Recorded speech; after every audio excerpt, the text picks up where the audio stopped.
வெற்றிவேல் முருகனுக்கு அரோகரா.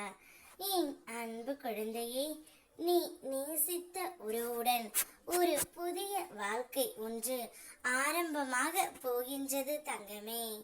அவரே உன்னை தேடி நீ வேண்டும் என்று உன்னிடம் வர உன் அப்பன் முருகன் நான் செய்வேன்.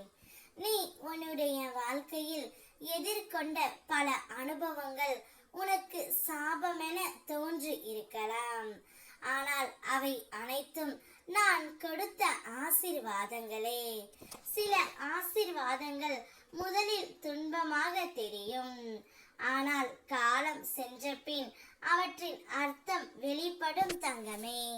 வாழ்க்கை என்ற பாதையில் நான் உனக்கு கொடுக்கும் ஒவ்வொரு நிகழ்வும் உன்னை உன்னால் அறிய செய்வதற்கான வழிதான்.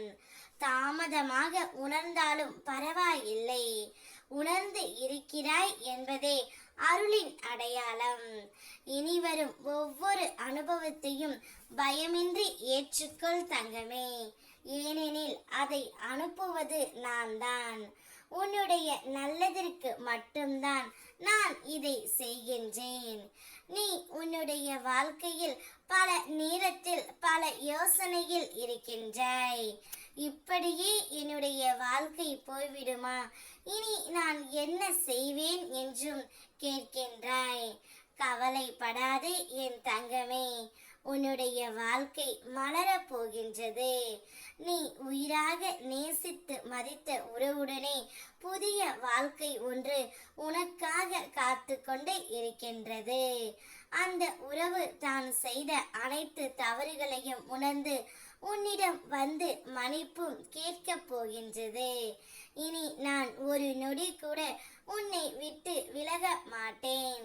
இத்தனை நாட்களாக நான் செய்த தவறுக்கு தண்டனையை அனுபவித்து விட்டேன். இப்பொழுது மனம் திருந்தி மனம் வருந்தி உன்னிடம் கைவீட்டி கும்பிட்டு கேட்கின்றேன். இனி நீ மட்டுமே என்னுடைய வாழ்க்கை துணை. இனி நீ இல்லாமல் நான் ஒரு நொடி கூட இல்லை என்று கூறி புதிய வாழ்க்கையாக உன்னுடைய வாழ்க்கை ஆரம்பமாக போகின்றது தங்கமே. அவரே உன்னை தேடி வந்து அனைத்து தவறுகளையும் ஒப்புக்கொண்டு மன்னிப்பும் கேட்டுவிட்டார். அந்த மன்னிப்பை ஏற்றுக்கொள்வது உன்னுடைய கையில்தான் இருக்கின்றது. வாழ்க்கை என்பது வாழ்வதற்கே. வாழ்ந்து பார் தங்கமே, அப்போதுதான் அதன் அர்த்தம் உனக்கு புரியும். சந்தோஷமாக நீ வரும் காலங்களில் இருக்க போகின்றாய். 16 செல்வ வளங்களையும் பெற்று உன் துணையுடன் நீ சேர்ந்து வாழப் போகின்றாய். வெற்றிவேல் முருகனுக்கு அரோகரா.